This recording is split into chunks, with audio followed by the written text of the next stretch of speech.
hendak menjadi orang ketiga malah dibalikin posisinya. Sudah ada bis 05 dengan Grozanya langsung mendapatkan seorang bar, langsung diterobos dan langsung membuahkan hasil. Dua pemain dari GGWP harus dipulangkan, 13 poin kill berhasil diamankan oleh EVOS. Bermuda yang kedua di matchday ke-9 antara grup B dan C. Pesawat sendiri menyeberanginya cukup merata ya, jadi setengah-setengah. Ini ngarahnya dari Bullseye menuju Sentosa. Kemungkinan Sentosa juga bakal dapat penghuni satu, dan seperti biasa The Prime turun di observatory, dan untuk RBR sendiri dia akan mengambil area shipyard. Tapi sementara itu tuh untuk di observatory hanya ada 2 orang TP, satu lagi dikirim ke graveyard dan satu lagi dikirim ke Katulistiwa, di mana ada First Riders. Ya, ada First Rider yang mencoba untuk menculik satu pemain The Prime.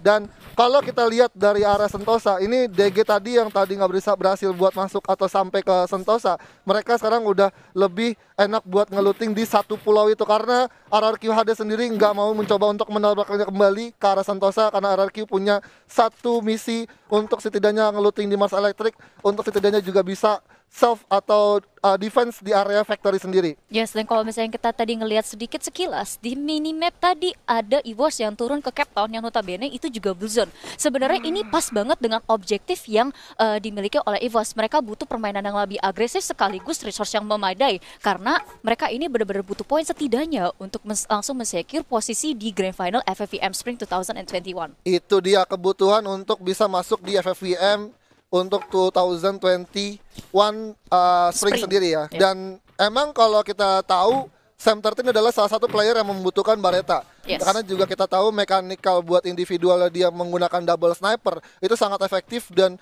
cukup merepotkan buat tim-tim ataupun lawan-lawannya untuk masuk ke zona selanjutnya kalau misalkan EVOS memegang kendali penuh. Tapi ada Bion yang mencoba untuk memantau dan sudah kelihatan ada Straw Hat, udah langsung coba ditembak. Coba kelihatan di sana sudah ada 1 hit atau 2 hit yang langsung mengikis darah dari seorang Straw Hat, tapi Bion kembali di satu kasih kesempatan untuk berlari ke arah belakang dan menggunakan inhaler untuk regroup kembali. Yes, dan kalau misalnya ngelihat sendiri Island of Gods ini salah satu tim yang benar-benar bisa memaksimalkan setiap senjata ataupun utility yang mempunyai daya ledak, dan Bion sendiri adalah orang yang bisa memanfaatkan hal tersebut. Dan kalau misalnya kita lihat tadi Bion sendiri sebenarnya udah sabar banget. Ini bakalan jadi surprise attack untuk Kings Esports sebenarnya, karena ketika mereka rotasi, tiba-tiba ada yang nembakin, setengah darah hilang. Dan ya, gue suka banget sih, sepakat banget sama banyak banget momen dari Bion. Tapi ada TP Reo yang terpantau oleh Island of God dari seorang Lord, langsung dikirim ke lobby dan menjadi 1 kill untuk tim Island of God. Yes, The Prime sendiri adalah salah satu tim yang akan bersaing dengan EVOS dan juga Island of Gods ya. Mereka berada di dalam satu pot, sama-sama butuh poin untuk men-secure 1 tiket terakhir di pot C. Tapi kalau misalkan ngelihat di posisi sekarang dengan 1 member yang tiba-tiba ter-takedown, ini kemungkinan bakal memaksa The Prime untuk bermain cenderung lebih pasif. Iya, cenderung lebih pasif karena mereka juga mengingat ini untuk 12 tim yang bermain hari ini, grup B dan juga grup C masih ada tabungan 2 match lagi, yang dimana ini 2 match lagi terakhir ini udah mereka harus fokus setidaknya mengamankan placement point, walaupun sebenarnya juga butuh poin kill untuk setidaknya melakukan satu salib poin di klasemen besar. Tapi memang objektifnya adalah mereka masuk zona selanjutnya, mereka coba buat nge-secure beberapa kompon di area zona late game dan baru mereka bisa sayur kill. Tapi memang ya balik lagi, ini adalah salah satu mungkin strategi yang mungkin dikasih oleh coach mereka, setidaknya ya udah coba bermain lepas dulu sampai untuk 1 match day ini, baru nanti 2 match day lagi tersisa baru dimaksimalkan. Yes, itu mungkin bisa jadi satu strategi, cuman itu tergantung juga dengan poin-poin yang dimiliki oleh setiap timnya. Kalau misalkan gap poinnya terlalu jauh, sebenarnya untuk di match terakhir kayak gini nggak bisa terlalu bersantai. Betul. Itu lebih cocok mungkin ya untuk poin-poin besar seperti DG, terus juga Island of Gods ataupun The Prime, dan EVOS sendiri juga perlu kerja keras yang lebih untuk mencapai seenggaknya posisi pertama ya kalau misalkan dia mau itu.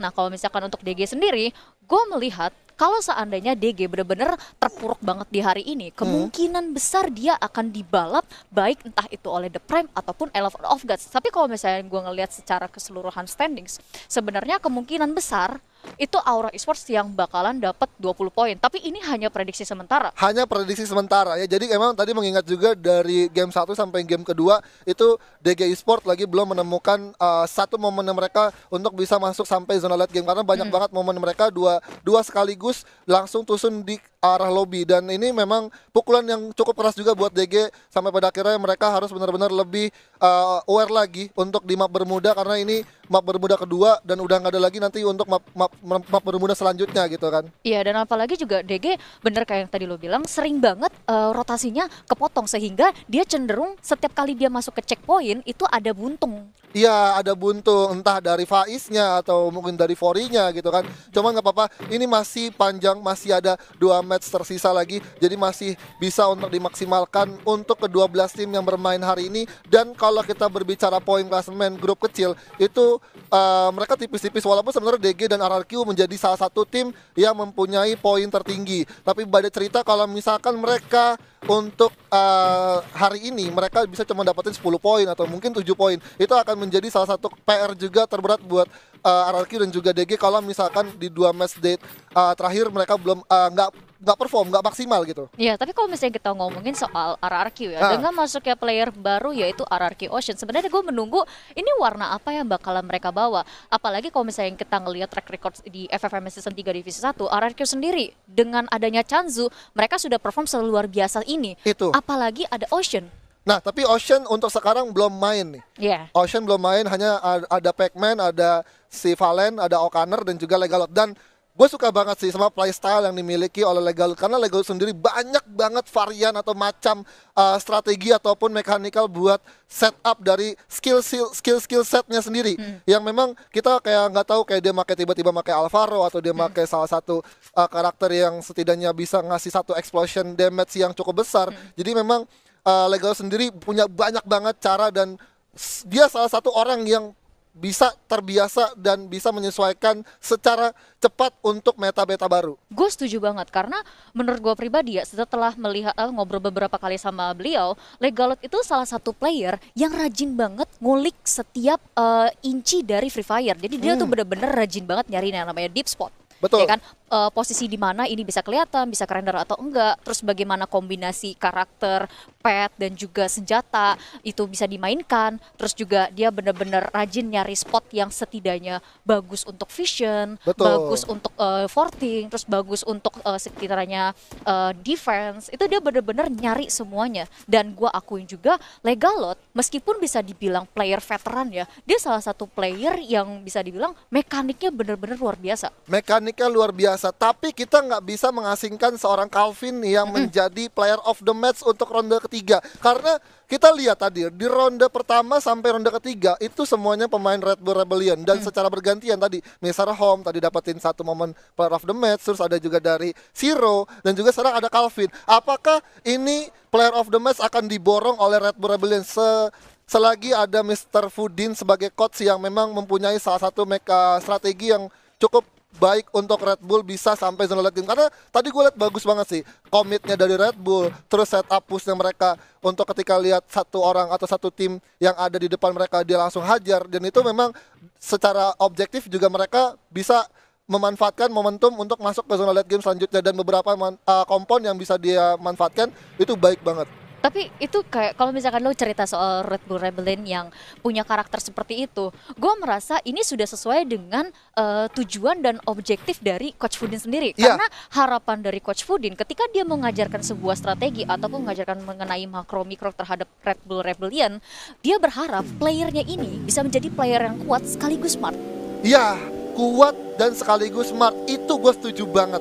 Dan kita bakalan melihat updatean zona selanjutnya yang dimana hampir mendekati bibir zona. Tapi EVOS bakalan coba mampir dulu ke arah rumah RRQ di arah Mars Electric, dan sudah ada terdengar kaleng. Dan di sini harus berhati-hati satu pemainnya. Dan ternyata Joker pun juga di area hanggar harus terkena down, tapi masih bisa untuk di revive. Ada 4 krono yang bakalan coba diaktifkan oleh tim EVOS Esports langsung berhadapan dengan RRQ, tapi bakalan coba ambil satu keputusan untuk lari dengan vehicle-nya menghindari tembakan panas yang dimiliki oleh RRQ Hades. Ini menurut gua keputusan yang sangat bijak dari EVOS. Kenapa? Karena untuk dari Mars Electric sendiri, RRQ sudah ada di sana dalam waktu yang lama. Jadi resource sudah dikumpulkan dan mereka juga sudah set up visionnya. Tapi kalau misalnya kita sini dari Ombak juga sudah berhasil mendapatkan Dix, TP ini bakalan buntung banget.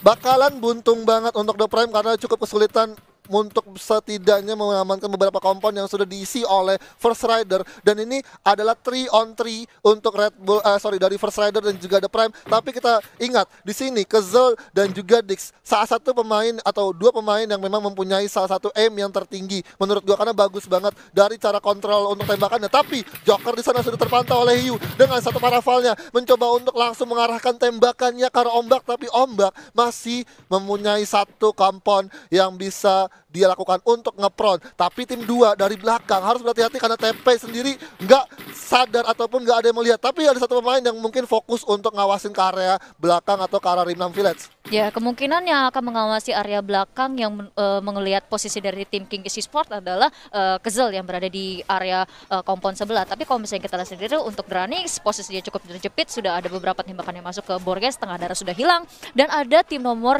8 yaitu Island of Gods dan juga GGWP ID yang menjepit dia di sisi lain. Ada El Clasico antara EVOS dan juga RRQ, di mana Pac-Man harus tertumbangkan satu pemain dari RRQ, langsung saja diselesaikan oleh tim EVOS Esport. Hashtag EVOS Roar di situ. Gila, ini keren banget. Kalau misalnya kita ngeliat tadi EVOS kan sempat masuk ke Mars Electric yang mana kita bisa bilang ini kandangnya RRQ untuk di Bermuda match keempat ini. Tapi ketika EVOS sadar, kayaknya udah nggak worth it kita ajak perang di sini karena dia pasti udah set up duluan dan kita nggak tahu posisi exactnya. Kita tarik mundur aja, kita bawa ke open field, ya udah perang aja di open, dan bener langsung begitu perangnya di open field ini di wipe out oleh EVOS Esport. Dan salah satu kenapa EVOS bisa menang untuk fight-nya di open field karena EVOS mempunyai satu vehicle yang lebih dulu sampai ke checkpoint yang mereka inginkan, dan RRQ harus berlari masuk ke zona selanjutnya dengan 30 detik tersisa yang dimana Mars Electric nggak dapat zona sama sekali. Makanya RRQ berjalan untuk rotasi kedua,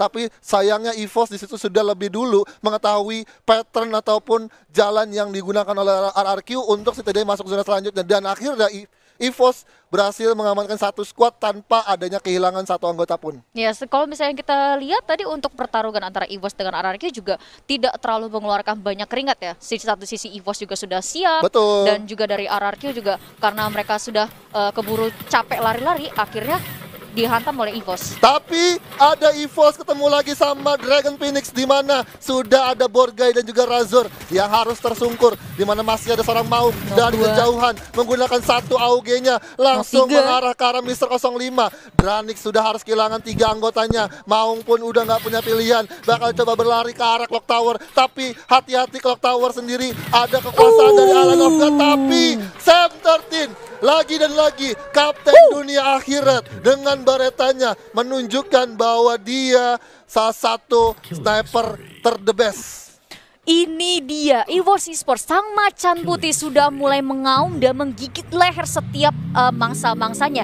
Dan kita kalau misalnya ngomongin tentang Sam 13 sendiri ya, Bareta, Sam ditambah sniper itu udah nggak ada obat. Nggak ada obat, no cure, pokoknya semuanya dibabat abis. Tapi ada pertempuran antara Kings Esport dan juga Rosugo Veda, di mana sudah ada setup push juga dari Kapten Strawhead dan juga Wynut mencoba untuk langsung fokus ke arah Adam. Adam mencoba memasak granat, dilempar satu, akhirnya belum bisa mengenai karena ada satu krono yang diaktifkan. Mora bakal langsung menjadi orang terdepan, gulung-gulung match terlebih dahulu. Masih ada satu blok dari Glow yang bakalan coba dimanfaatkan, coba berlari. Tapi Kings berhasil untuk mendapatkan 4 poin kill eliminasi. Kings Almighty. Ini dia yang kita tunggu-tunggu dari Kings Esports sebenarnya. Tapi kalau misalnya kita lihat sendiri, Aura Deadly sudah berhasil mendapatkan Heiyu, dan di sisi lain sudah ada Red Bull Rebellion yang akan bertemu dengan DG Esports. Abax di sana bakal langsung jadi incaran seorang Calvin, mencoba untuk langsung terus dengan MP5-nya. Ada Mr. Home mendapatkan 2 pemain sekaligus, tapi ada juga dari DG Esports yang langsung tusun di peringkat selanjutnya, di mana Red Bull Rebellion menguasai satu fight yang terjadi, di mana Red Bull Rebellion masih ada di bibir zona, tapi nggak sampai situ pertarungannya karena ada GGWP Esport yang membayang-bayangi atau menghantui rencana atau Red Bull untuk melakukan satu looting ke arah mayat dari DG Esports. Yes, dan di sisi lain juga selain ada GGWP ID yang menghantui dia, ada First Riders juga di sisi kanan. Posisi dari Red Bull Rebellion ini sedikit terjepit, apalagi zona juga sudah mulai berjalan. Mereka harus melakukan rotasi, tapi ternyata ini dia. Ada EVOS Roar bertemu dengan IOG Burn. Sudah ada satu Beyond di sana, ada Head yang terkena down dari kejauhan, ada yang mengganggu dari GGWP. Lord pun terkena down di sana. Rule Good bakal coba menembaki ke arah EVOS Esports, di mana di dalam satu krononya nggak cukup efektif, mencoba untuk mengurung diri, tapi ada Kings juga yang ikut campur. Mau yang mana dilawan? EVOS sudah kelimpungan, masih ada 10 kill yang dikantongi. Sudah ada Sam 13 yang mencoba untuk menembaki seorang kapten dari Straw Hat, di mana satu orang tertumbangkan. Mr. Ari mendapatkan seorang Rule Good dengan satu pelontarnya. GGWP bakal coba mendekat. Ini akan jadi panas banget. 4 tim bakal langsung pecah war. Ada seorang Bion yang masih selamat. Hand cannon bakal coba dilepaskan oleh Sam 13, belum mengenai seorang Evol. Masih ada satu keluar yang langsung diantisipasi. Aura Deadly dari arah kejauhan menggunakan AWM-nya berhasil mendapat seorang Why Not, tapi EVOS masih cukup kuat, masih set up landman untuk orang-orang yang ingin langsung nusuk ke jantung pertahanan dari EVOS Esports. 2 orang dari Mr. Ari dengan satu buah peluru pelontarnya langsung mengendak down 2 orang EVOS, tapi masih bisa untuk di-revive. Masih ada banyak sekali geluan yang dipasang. Aura. Oke, Aura bahkan coba untuk melakukan satu tembakan dari kejauhan, tapi masih ada Mr. Ari yang terus nggak habis-habisnya ke arah EVOS. Ada First Rider juga yang mendapatkan satu knockdown-nya. Sam 13 dengan satu AWM-nya langsung mengenai headshot. Itu apa Bang Ipul? Itu headshot dengan satu AWM-nya. Coba untuk terus di cover, tapi Joker berhasil mendapatkan atau memulangkan seorang Pew Easy Abigail. Yes, dan di sini juga kalau misalnya kita lihat Aura yang tadinya hendak menjadi orang ketiga malah dibalikin posisinya.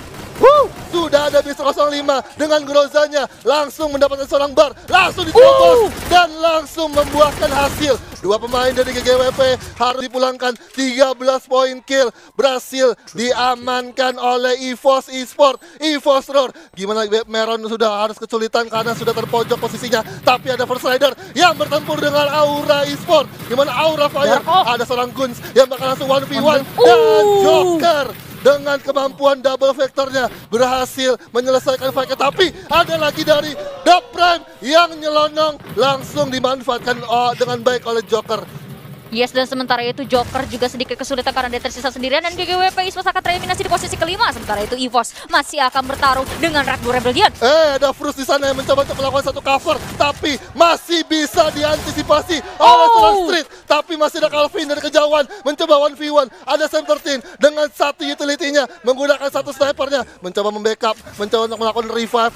4 orang sekaligus dari EVOS langsung diselamatkan oleh sang kapten kita, Sam, kapten dunia akhirat. Dan Mr. 05 mendapatkan confirm kill untuk Zero, tapi pecah keluarnya. Calvin berlari ke arah belakang, mencoba memanfaatkan satu patahan, masih bisa selamat walaupun hampir terkikis dan face-nya sudah hancur. Zona sudah berjalan, udah sakit dan tereliminasi untuk Red Bull Rebellion. 3 tim tersisa, di mana First Rider masih aman di satu batu besar, tapi EVOS harus terkurung di balik satu bendungan. Abu mencoba untuk masuk, terobos tapi cukup terlalu jauh. First Rider harus tereliminasi. Masih ada King Esports Almighty. Oh my god, hasta la vista untuk King Almighty.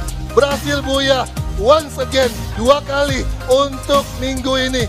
Udah ada King Esports yang berhasil buya dengan baik, memanfaatkan zona selanjutnya untuk bisa menataki lawan-lawannya yang cukup kesulitan di luar zona. Yes, dan ini adalah permainan yang sebenarnya ditunggu-tunggu dari King Esports ya. Notabene isi pemainnya adalah pemain-pemain yang bisa dibilang yang sudah berpengalaman. Ya, ada Straw Hat, ada Why Not yang dulunya sempat ngetim di Boom. Sekarang mereka harus pindah dan masih satu tim. Walaupun sebenarnya di Boom sendiri Straw Hat sama Why Not gak pernah satu